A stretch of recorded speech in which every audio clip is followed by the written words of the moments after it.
just to recap, as always, if you take anything away as you're kind of looking at this book and trying to understand what it says or how it speaks to us, there are really two principles or two things that you need to remember. One is be holy as I am holy, and then holiness is weird in this book, right? Being separate is strange. It looks very different from the culture. It's kind of fortuitous that we got to the dietary laws this week because earlier this week I read a book called Eat Like a Human. I don't know why I've been on a kick where I'm reading books that they're not about diets, but about like eating and how food gets to the grocery store, stuff like that. I don't know why. Suddenly these are books I'm reading. And this guy, I believe his name is Eric Schneider, and the book is called Eat Like a Human. I don't recommend it. It's not good. There's nothing like wrong with it, but he has all of these ideas about like eating in what he calls ancestral foodways. So like foraging is a big part of his, like, go out and find wild greens and that kind of thing out in woods and eat them, or mushrooms. Is a big part of his proposed diet, but he kind of goes through, and each chapter it got weirder and weirder as I was going. I'm like, well, foraging might be okay, that's all right, that's kind of interesting. And then the next chapter he was suggesting, we really don't eat enough organ meat. And then the next chapter he was saying, we really gotta. You should maybe we should all start eating insects. And then the next chapter he says, people in other countries, sometimes they'll eat clay or dirt with their food because it helps them and I'm like, this guy is a crazy person as I'm going along. But I never stop reading a book, especially if I'm halfway through. So I kept reading it until I got all the way to the end. And I was thinking about that as I read the passages that we're going to read tonight about kind of the dietary laws. I think there's a lot of when you ask somebody about Leviticus, this is one of the passages that they remember because it's the kosher passage, right? It tells Jewish people how to eat, and they still follow many of these laws. So we're going to talk broadly about the holiness rules for purity and impurity. And then we're going to talk. We're going to drill down into Leviticus 11, and we won't read all 5 chapters, 11 through 15, through 15. But we'll talk about them briefly. So, real quick, I want you to remember as we go through this part of Leviticus that is about cleanliness, that what we're talking about here is being ceremonially clean, right? To go into the congregation and worship, they had to be in a state of ritual purity. And when we read through these chapters, what you're getting is a description of how to be ritually clean so that you can be with everybody else and worship God, so that you can enter into God's presence, right? The first week I taught this book, I talked about the concept of sacred space, right? The idea that in order to be in the presence of God, you have to be ritually clean, and you have to go in and you have to be in a certain state from a ritual or ceremonial perspective. It doesn't have anything to do with your heart. You can go commit an intentional sin, and if it's not a sin that makes you ritually impure, you're allowed to enter in. You shouldn't, but you're allowed to, right? So the distinction here between being clean versus committing sin, the things that are in these chapters are not the same thing as committing sin, right? So you're going to see I don't know. Actually, if you can go to the 4 major categories slide. So there are 4 major categories here: clean and unclean food, childbirth, skin diseases and molds, and bodily discharges, right? Those are the 4 things that make you ritually unclean. And if you do any of them, you'll see there's a prescribed way. You do a sacrifice, you do certain things, and suddenly you are okay. You can enter into the presence with the congregation of the Lord, and you can worship. And notice that none of the, like, it's not a sin to have a skin disease, right? Or to have mold on your clothes, which is weird, right? Like, how's that apply to us? It's not a sin to have a child, but there's this complex system of ritual purity that you have to go through. When we get to chapters, beginning in chapter 18 through like 21, we're going to have a long discussion of like actual moral sin. Like, these are the things that you do that are wrong that God doesn't like. So if you could go back, Richard, I'm sorry. He's going to do it. I know he is. I believe in you, Richard. Okay. So we talked about those four major categories, and I don't know quite how much to read, but we're going to we're going to read all of chapter 11, and then in a moment we'll take a sampling of chapter 12, and hopefully that will kind of stand in for all of these other categories, because I just don't want to read about skin disease for 20 minutes. So let's go to chapter 12, if we could.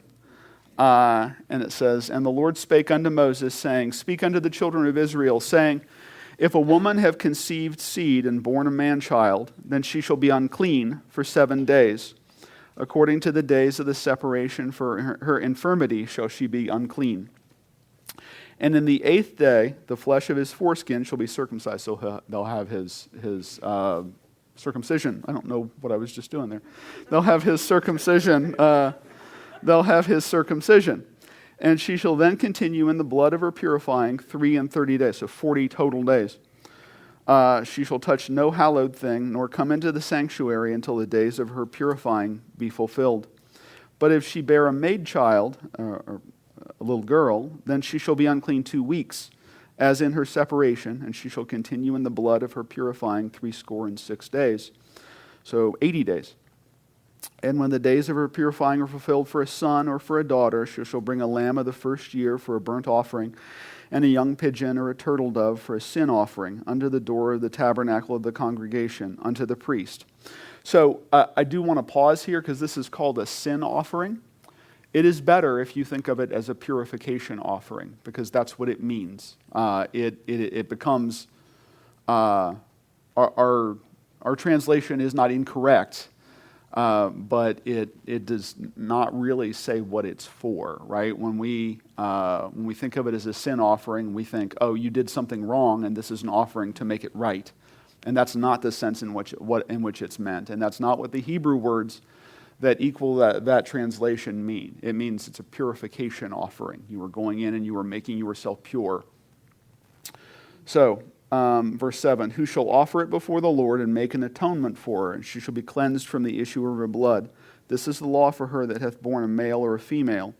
And if she be not able to bring a lamb, then she shall bring 2 turtles or 2 young pigeons, the one for burnt offering and the other for a sin offering, and the priest shall make an atonement for her, and she shall be clean." And then in chapter 12, or chapters 13 through 15 go through a complicated series of things that the priest is to do to diagnose what our translation calls leprosy, but is probably any kind of skin disease that you might have. And I won't read through it, because there's like an entire, like, you come and then the priest looks at it, and if it's white and there's hair that's coming out of it that's white, he does something, and then if it's black, he does something different, and just it's very complex. But the point is, there's a whole system of things that you have to do after you've recovered to become ritually pure, to enter with the congregation into the tabernacle and worship again. And then the last one, bodily discharges, which I'm sure you're all wanting to read. It has to do with a woman's monthly courses and with a man's nocturnal emissions, and it talks about how that makes you unclean, and you have to go through this purification to make it all right again. And you may say, well, why is any of this important for us? And the answer is, it's part of the story of the Bible, right? And it's directed at the children of Israel in a particular time, at a particular place, when God was carving them out as a peculiar people, different from every other people around them. And that fact alone makes it important, right?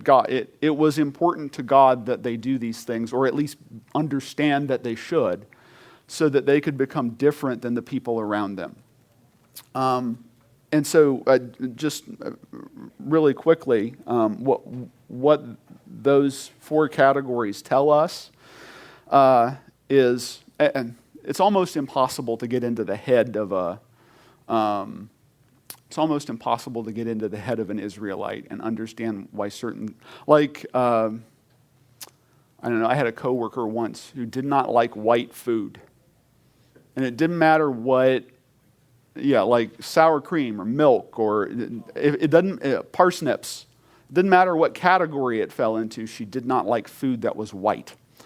And I never understood, like, well, why? Like a parsnip's totally different than sour cream or yogurt, or right? So why are both of them equally gross to you? I could never fit myself in her head to understand that. In the same way, to the Israelites, some things were just gross.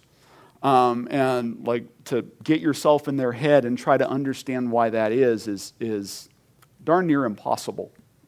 But we're gonna do our best. As far as we can tell, the reason that, or the thing that ties all of these things together, is that they point. Their absence points to a lack of wholeness, and let me explain that. So to an ancient Israelite, or even any person in the ancient Near East, if you were, if you had suffered the loss of a massive quantity of blood or life-giving fluid, you were not whole. And God is always whole. So to enter into God's presence, you have to purify yourself and become whole again. Now you might say, well, it's totally natural for a woman to give birth. Like, why does that make her unclean? It's about the life that is contained in their mindset is contained in the blood. And so when somebody loses blood, to them, that's like, whoa, God doesn't like that. You can't just barge into his presence and not be whole as he is whole. I think I have there we go. So those symbolic practices, they remind Israel of God's holy presence, right? Because God is the author of life, things that are connected with death, so bodies, skin disease, blood, bodily fluid, they create this symbolic impurity. So being impure is not a sin, but charging into God's presence in a state of, or barging into God's presence in a state of impurity is like a negative act. You shouldn't do it. How does this apply to us? Well, it doesn't, right? Not in the sense that we have to do all of these things to make ourselves purified. Like Christ's blood has washed us once for all, which I thank God for. These things were God's way of saying to the Israelites, you must be disciplined. You must be holy as I am holy. And the things I'm connecting up for you they're a way of both honoring me and of being apart from the people around you.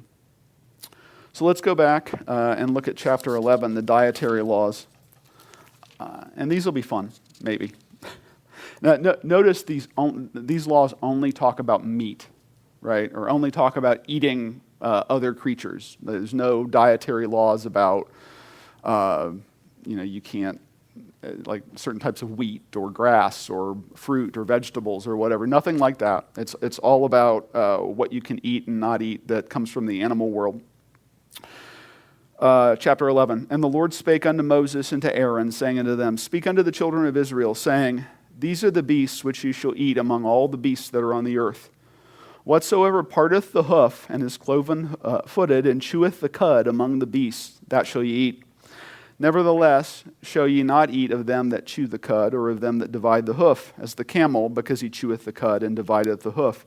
He is unclean unto you. And the coney, which is like a rock badger, because he cheweth the cud, but divideth not the hoof, he is unclean unto you. And the hare, because he cheweth the cud, but divideth not the hoof, he is unclean to you. And the swine, though he divide the hoof and be cloven-footed, yet he cheweth not the cud. He is unclean to you. Of their flesh shall ye not eat, and their carcass shall ye not touch. They are unclean unto you. So immediately I want you to notice a few things as we go through here. One, that like our way of classifying animals is very scientific, right? Like we think of like taxonomies and say, well, this animal's related to this. It's a primate, right? So primates are like apes, monkeys, chimpanzees, and it's a fish. And here's, we have it's a carp or whatever. We recognize animals as being fundamentally related to one another in some genetic way. Well, the Israelites didn't have that conception. We're living in a pre-scientific age. So they thought of things, one, through their environment, and then two, how they move through their environment. So you see things like everything that lives in the sea is a fish, regardless of whether it weighs 7 billion tons or is a minnow. If it lives in the air, it's a bird. And it like when we read through this, you'll see that a bat is classified as a bird. Well, a bat's not a bird, right? Like in our modern way of thinking through these things. But to them, it was about where does it live and how does it move through the place where it lives. So you have beasts of the field, right? These are the things that help you on the farm or are domesticated. You have fish, they live in the sea. Birds live in the air. Insects. You have four-pawed creatures, which may or may not be tamed, right? So like dogs. And then you have swarming things, which are like lizards and rodents. So let's continue to read. Next up, fish. These shall ye eat of all that are in the waters. Whatsoever hath fins and scales in the waters, in the seas and in the rivers, them shall ye eat. And all that have not fins and scales in the seas and in the rivers, of all that move in the waters, and of any living thing which is in the waters, they shall be an abomination unto you. They shall be even an abomination unto you. You shall not eat of their flesh, but you shall have their carcasses in abomination. So, and then let's go to verse 13. And these are they which you shall have an abomination among the fowls. They shall not be eaten. They are an abomination. The eagle and the ostrich and the osprey and the vulture and the kite after his kind, every raven after his kind, and the owl and the nighthawk and the cuckoo and the hawk after his kind, and the little owl, and so forth. Let's go down to verse 21, Richard. Yet these may ye eat of every flying, creeping thing that goeth upon all four, which have legs above their feet, to leap withal upon the earth. Even these of them ye may eat, the locust after his kind, and the bald locust after his kind, and the beetle after his kind, and the grasshopper after his kind. So you can eat grasshoppers if you really want to. I do not. So verses 24 through 28 say what happens when you touch an unclean beast, which is that you yourself become unclean. Verse 29, These also shall be unclean unto you among the creeping things that creep upon the earth, the weasel and the mouse and the tortoise after his kind, and the ferret and the chameleon and the lizard and the snail and the mole. These are unclean to you among all that creep. Look here. So there's this interesting section of, trying to find it. So let's go to verse 32. And upon whatsoever any of them, when they are dead, doth fall, it shall be unclean, whether it be any vessel of wood or raiment or skin or sack, whatsoever vessel it be, wherein any work is done. It must be put into water, and it shall be unclean until the even. So it shall be cleansed. And every earthen vessel whereinto any of them falleth, whatsoever is in it shall be unclean, and ye shall break it. So, what happens if a Jewish person today finds a dead mouse under their stove, right, or their refrigerator? Do they just get rid of their refrigerator? I looked that up because that stuck out at me as being like, if it makes everything unclean that it touches, then how do you get rid of it? But two, what do you do? And there are a bunch of very interesting like rabbis writing about like whether you need to get rid of your stove or not. I thought that was very interesting because right, I mean, mice get in your house sometimes, and it's one thing to throw away an earthenware vessel, but it's another to get rid of your KitchenAid stove. So anyway, I'm going with the guys who say just get rid of the mouse and vacuum under there real good. I'm going with those guys.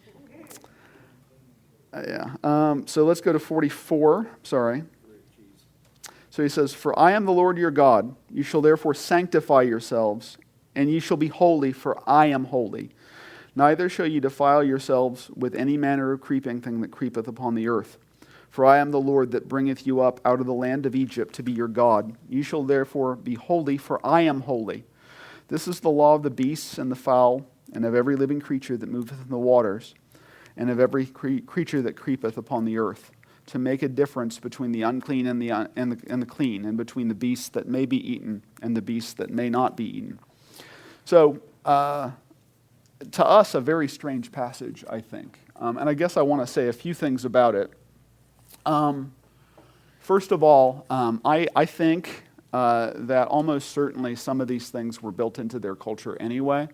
Like, think about the revulsion I felt when I read the stupid book I was talking about earlier, where it said, hey, maybe you should eat ash or charcoal with your food. And I thought, that's, what? Why would you do that? Some of this is built in, right? Like, in Japan and China, in the 18th century especially, when they learned that people from Europe drank animal milk, so milk from cows or goats, they felt a revulsion that was similar to what you or I might feel if we saw somebody eating a cricket or a grasshopper. So some of this is cultural, right? Some of it's baked into like what people in the ancient Near East thought at the time, and they felt a lot of the same things that we feel. So, like I could not be compelled by any amount of hunger to ever eat a mouse. But if you read a history of Rome, you will see that honeyed dormice were a great delicacy there. Things don't. Yeah, I know it's pretty gross. Take a lot of honey. Cultural things exist across time, or they're just baked into whatever culture we're talking about. So there's some of that going on here too. But like when we get to this, we often wonder, why does this exist? Why is God telling them this? And there have been a few different kind of proposals for that. One of them that you will hear occasionally is that God is like the great microbiologist, and this is what he's telling them not to eat is unhealthy for them, so that he's like giving them guidance about it. That doesn't strike me as particularly compelling, and the reason for that is that like you can get sick from beef, right? And that's like the top tier stuff that is you're allowed to eat in here, or goat, or what. There are a variety of things in here that if you don't cook them right, you're in for a bad night.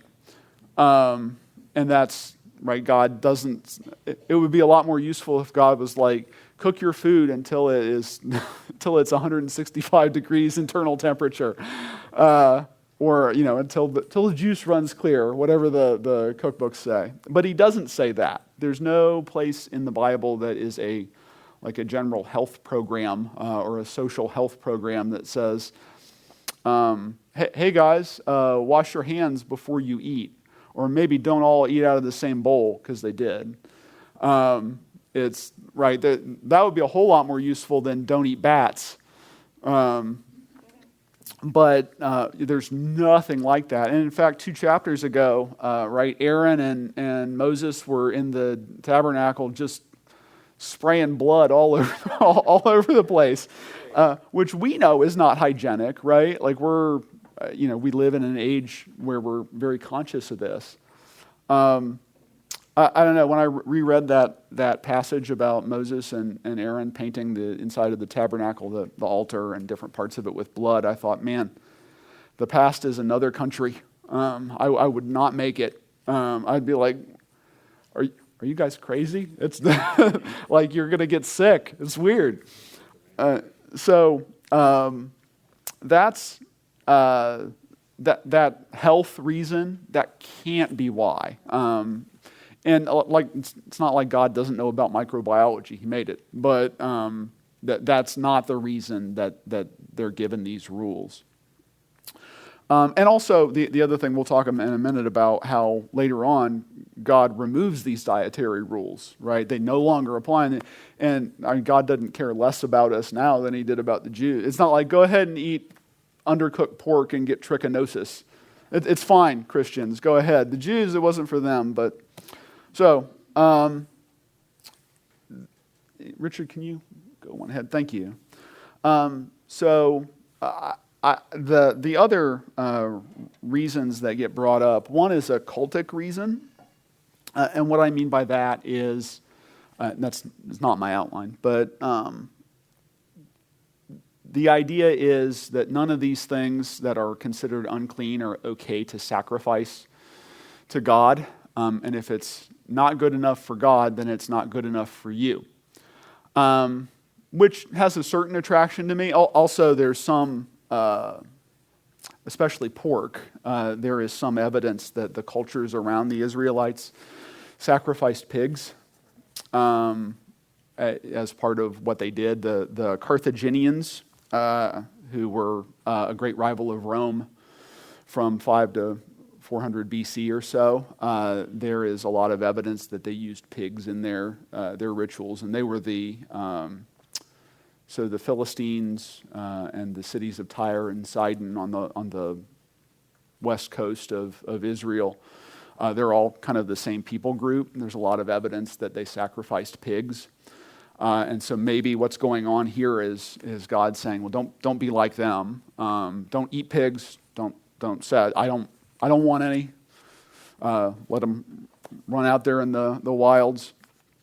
And so with the Carthaginians, also the sacrifice of pigs was sometimes associated with child sacrifice of people as well. And so the idea is like, don't be like them at all. One thing leads to another. Kind of interestingly, the Romans used to say, I'm sorry, I'm just fascinated by this, so I'm going to go ahead and tell you anyway.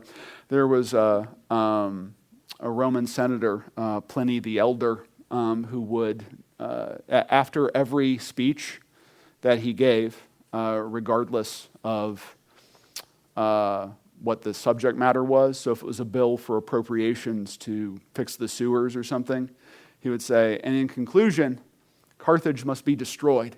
It didn't matter what he hated them so much. Every pronouncement he made ended with Carthage has to be destroyed. And they said, the Romans said for many years that the Carthaginians sacrificed their children. And modern archaeologists said, no, that's not true. That's just Roman propaganda. And then they dug up Carthage and found all kinds of infant bones in the temple. So the Romans were right. They did nothing wrong. Well, at least not with respect to Carthage.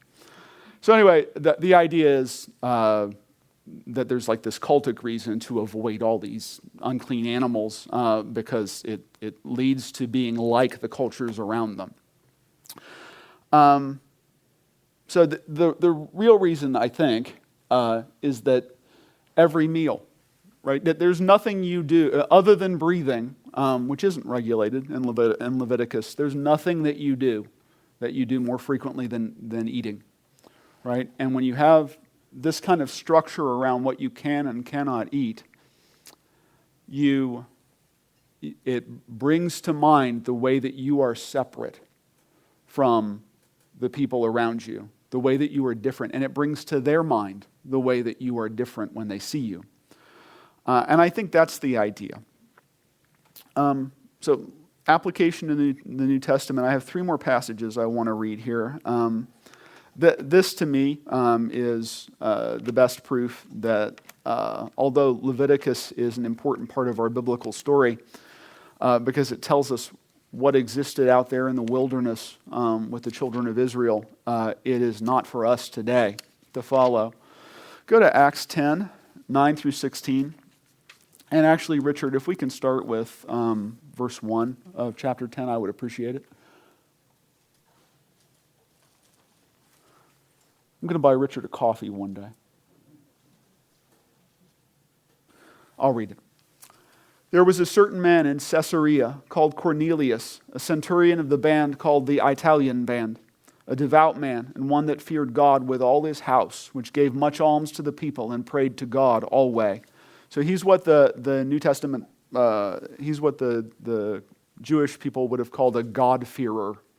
He's a Gentile who believes in Yahweh and the God of the Jews. He saw in a vision, evidently about the 9th hour of the day, an angel of God coming into him and saying unto him, Cornelius. And when he looked on him, he was afraid and said, What is it, Lord? And he said unto him, Thy prayers and thine alms are come up for a memorial before God. And now send men to Joppa and call for one Simon, whose surname is Peter. He lodgeth with one Simon, a tanner, whose house is by the seaside. He shall tell thee what thou oughtest to do. And when the angel which spake unto Cornelius was departed, he called 2 of his household servants and a devout soldier of them that waited on him continually. And when he had declared all these things unto them, he sent them to Joppa. On the morrow, as they went on their journey and drew nigh unto the city, Peter went up upon the housetop to pray about the 6th hour. And he became very hungry and would have eaten. But while they made ready, he fell into a trance, and saw heaven opened, and a certain vessel descending unto him, as it had been a great sheet knit at the 4 corners, and let down to the earth, wherein were all manner of 4-footed beasts of the earth, and wild beasts, and creeping things, and fowls of the air. And there came a voice to him, Rise, Peter, kill and eat. But Peter said, Not so, Lord, for I have never eaten anything that is common or unclean. Can you imagine talking back to God? like you're having, just do what the voice says, man. And the voice spake unto him again the 2nd time, What God hath cleansed, that call not thou common or profane. This was done thrice, and the vessel was received up again into heaven. Now while Peter doubted in himself what this vision which he had seen should mean, behold, the men which were sent from Cornelius had made an inquiry for Simon's house, and stood before the gate, and called and asked whether Simon, which was surnamed Peter, were lodged there. While Peter thought on the vision, the Spirit said unto him, Behold, 3 men seek thee. Arise therefore, and get thee down, and go with them, doubting nothing, for I have sent them. Then Peter went down to the men which were sent unto him from Cornelius, and said, Behold, I am he whom ye seek. What is the cause whereof ye are come? And they said, Cornelius the centurion, a just man, and one that feareth God, and of good report among all the nation of the Jews, was warned from God by an holy angel to send for thee into his house, and to hear words of thee. So we find out as we go through the chapter that Peter goes to Cornelius' house, and Cornelius becomes the first convert, the first Gentile convert to Christianity. And it happens, right, because these dietary laws are removed. And if we had read more deeply, we would see that one of them is that you don't eat with a Gentile. You don't share your table with a Gentile. So Peter is able to enter into and testify to this man. So let's go really quickly. And Peter learned from that, because we find out in 1 Peter 1, chapter 13,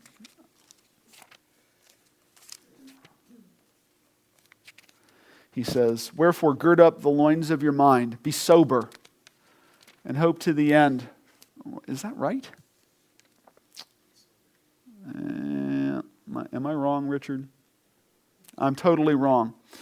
I'm not. Hang on.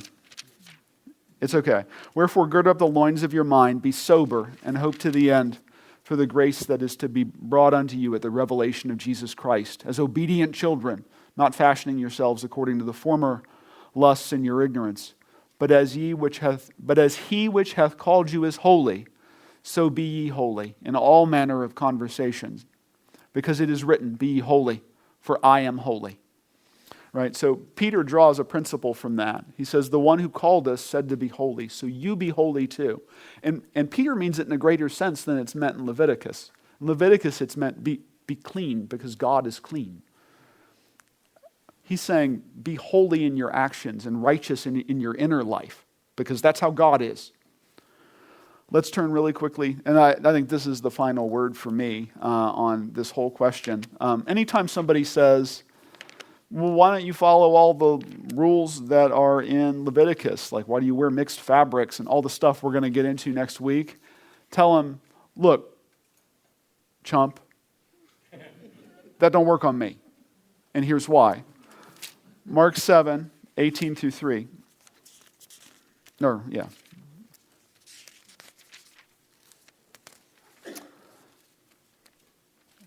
(18 through 23). So notice this is mostly red print. And he saith unto them, are ye so without understanding also? Do ye not perceive that whatsoever thing from without entereth into the man, it cannot defile him, because it entereth not into his heart, but into the belly, and goeth out into the draught, purging all meats. And everything that goes in has to come out. And he said, that which cometh out of the man, that defileth the man. For from within, out of the heart of men, proceed evil thoughts, adulteries, fornications, murders, thefts, covetousness, wickedness, deceit, lasciviousness, an evil eye, blasphemy, pride, and foolishness. All these evil things come from within and defile the man. So I could take you to Isaiah, where this is a very prominent issue. But Isaiah says, look, you guys are doing all the right things. You are ritually pure. You are offering up your midnight incense and the sacrifices and rituals. But God wants you to move beyond that. You're not children anymore. You need to move to a place where what's on the inside matches what's on the outside. It's not any good for you to bring a sacrifice and not mean it at all. Not understand what the sacrifice is for or who it's to. And Christ moves even beyond that and says it's not ritual purity or impurity that matter. It's what's inside of you. You are sacred space.